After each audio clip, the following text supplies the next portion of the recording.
প্রিয় ছাত্রছাত্রী, আবার চলে এলাম তোমাদের ইকোনমিক্স সাবজেক্টটি নিয়ে। যারা West Bengal council of higher secondary এডুকেশনের ক্লাস 12-এ থার্ড সেমিস্টারে তোমরা পড়ছো ইকোনমিক্স সাবজেক্টটি নিয়ে, তাদের চ্যাপ্টার ভিত্তিক প্রতিটি প্রশ্নপত্র আমি আপলোড এর আগেও করেছি, তোমরা প্রত্যেকে অনেকেই দেখেছো।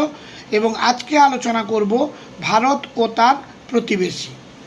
এখান থেকে যে সমস্ত এমসিকিউগুলো তোমরা দেখবে বা তৈরি করবে সেগুলো প্রত্যেকটি বাছাই করে পুরো চ্যাপ্টারটি থেকে দেওয়া আছে। সমস্ত চ্যাপ্টার শেষ, আর বাকি রয়েছে একটি মাত্র চ্যাপ্টার। সমস্ত চ্যাপ্টার শেষ হয়ে গেলে ফাইনাল একটি ভিডিও আপলোড করব, যাতে প্রতিটি চ্যাপ্টারের প্রশ্ন উত্তর থাকবে।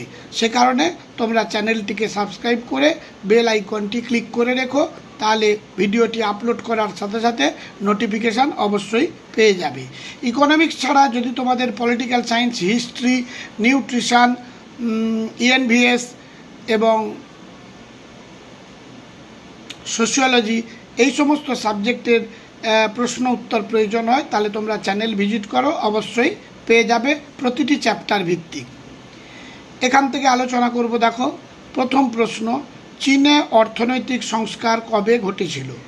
উত্তর হলো 1978 খ্রিস্টাব্দে। অর্থনৈতিক প্রসারের জন্য ভারত কার উপর নির্ভর করেছিল? উত্তর হলো সরকারি ক্ষেত্র ও অন্তর্মুখী উন্নয়ন কৌশল। চীনে এক শিশু নীতি কোন বছর গ্রহণ করেছিল? উত্তর হলো 1979 খ্রিস্টাব্দে। কোন দেশ এক শিশু নীতি গ্রহণ করেছিল? উত্তরটি হবে চীন। কোন বছর চীনে কৃষিতে কমিউন ব্যবস্থা প্রবর্তন হয়? 1958 খ্রিস্টাব্দে। ভারতে কবে পঞ্চবার্ষিকী পরিকল্পনা গ্রহণ করা হয়? 1951 খ্রিস্টাব্দে। চীনে কোন বছর দীর্ঘ সম্মুখগতি লম্ফনের অভিযান প্রবর্তন করা হয়? 1958 খ্রিস্টাব্দে।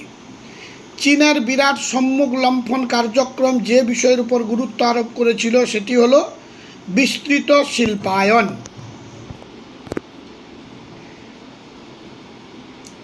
পরবর্তী প্রশ্ন দেখো, জিডিপিতে ক্ষেত্রগত বন্টনের সাপেক্ষে ভারতীয় অর্থনীতির ভিত্তি কী? উত্তর হলো সেবা ক্ষেত্র। স্বাধীনতার পর ভারত কী ধরনের উন্নয়নের উপর নির্ভর করেছিল? উত্তর হলো মিশ্র অর্থনীতি। এইচডিআই এর উপযোগিতা সীমিত হওয়ার কারণ কি? উত্তর হলো এটি স্বাধীনতা সম্পর্কিত কোনো নির্দেশক বিবেচনা করেনি। চীনে অর্থনৈতিক সংস্কারের কোন পর্যায়ে কৃষির কমিউন ব্যবস্থার অবলুপ্তি ঘটে? উত্তর হলো প্রথম পর্যায়ে। কার দ্বারা চীনের সংস্কার নির্দেশিত হয়েছিল? উত্তর হলো চীনের নেতৃত্বের চিন্তাভাবনা। কোন বছর চীনে কৃষিতে কমিউন ব্যবস্থা প্রবর্তন হয়? উত্তর হলো 1958 খ্রিস্টাব্দে। মাত্র এই অল্প কয়েকটি এমসিকিউ। এরপর তোমাদের সত্য মিথ্যা থাকবে, সেখান থেকে দেখে নাও কতগুলো বাছাই করা। ভারতে সেবাক্ষেত্রের প্রসারের কারণ হলো বিশ্ব অর্থনীতির সাথে দ্রুততর সংযুক্তি। উক্তিটি সত্য। পরের প্রশ্ন, চীনে কমিউনিস্ট ব্যবস্থা শিল্পের সঙ্গে সম্পর্কিত। এটি হলো মিথ্যা। মার্ক্স কর্তৃক বিরাট সম্মুখ লম্ফন প্রবর্তন করা হয়। উত্তর হলো মিথ্যা। বিরাট সম্মুখ লম্ফন কর্মসূচি পাকিস্তানে চালু করা হয়। এটিও মিথ্যা, কারণ এটি চীনে হয়েছিল। চীন ও ভারত উভয় দেশই সরাসরি ক্ষেত্রের উপর সরকারি ক্ষেত্রের উপর নির্ভর করেছিল। সত্য। অর্থনৈতিক প্রসারের হার দ্রুত করতে বিভিন্ন দেশ দ্বিপাক্ষিক সম্পর্ক গড়ে তোলে। উক্তিটি সত্য। এবার রয়েছে তোমাদের কতগুলি শূন্যস্থান পূরণ। ড্যাশ সালে মাও মহান প্রলেতারীয় সাংস্কৃতিক বিপ্লব শুরু করেন? উত্তর শূন্যস্থানে বসবে 1965 সালে।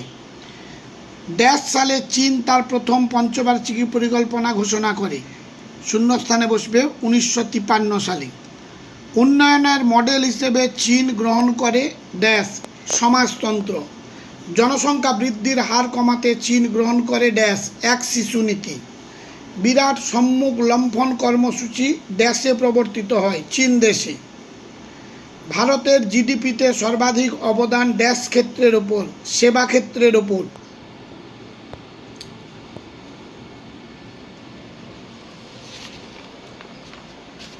এবার চলো পরবর্তী প্রশ্ন। চীনের তুলনায় ভারতীয় অর্থনীতি জিডিপি বৃদ্ধির জন্য ড্যাশ ক্ষেত্রের উপর বেশি নির্ভর করেছে, সেবা ক্ষেত্রের উপর। এবারে একটি স্তম্ভ মেলাও রয়েছে, দেখে নাও। ক স্তম্ভের সাথে খ স্তম্ভ।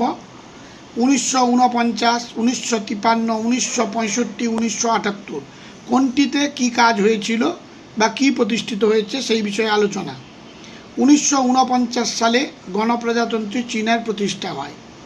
1953 সালে চীনের প্রথম পঞ্চবার্ষিকী পরিকল্পনা গ্রহণ করা হয়।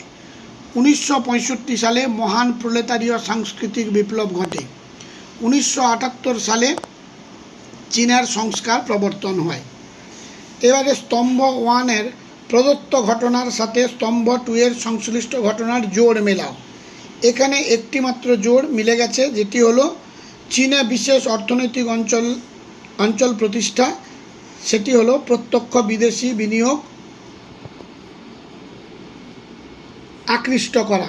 এই জোড়টি সঠিক আছে। এবারে বিবৃতি ও ব্যাখ্যা, অর্থাৎ অ্যাজারশন ও রিজন। 1 নম্বরে অ্যাজারশনে রয়েছে বা বিবৃতিতে রয়েছে চীনের জনঘনত্ব খুব বেশি। রিজনে রয়েছে ভৌগোলিক আয়তনের বিচারে দেশটি খুব বড়। এখানে এ হলো মিথ্যা, কিন্তু আর বা কারণ সত্য। আবার এতে আরেকটি রয়েছে স্বাধীনতার নির্দেশক, রাজনৈতিক স্বাধীনতার সঙ্গে সম্পর্কিত। রিজনে রয়েছে ভারত 1991 সালে অর্থনৈতিক সংস্কার প্রবর্তন করে। এ এবং আর উভয়ই সত্য এবং আর এর সঠিক ব্যাখ্যা নয়। 3 নম্বরে ভারত ও পাকিস্তানের তুলনায় চীনের জনঘনত্ব সর্বনিম্ন। রিজনে রয়েছে চীনের ভৌগোলিক আয়তন খুব বড়। এ এবং আর উভয়ই সত্য এবং আর এর সঠিক ব্যাখ্যা। 4 নম্বরে রয়েছে অর্থনৈতিক মন্দা দূর করতে মহান প্রলেতারীয় সাংস্কৃতিক বিপ্লব প্রবর্তন করা হয়। রিজনে রয়েছে উন্নয়নের গতি বৃদ্ধি করতে বিরাট সম্মুখ লম্ফন ব্যর্থ হয়েছিল। এখানে দেখছি এ এবং আর উভয়ই সত্য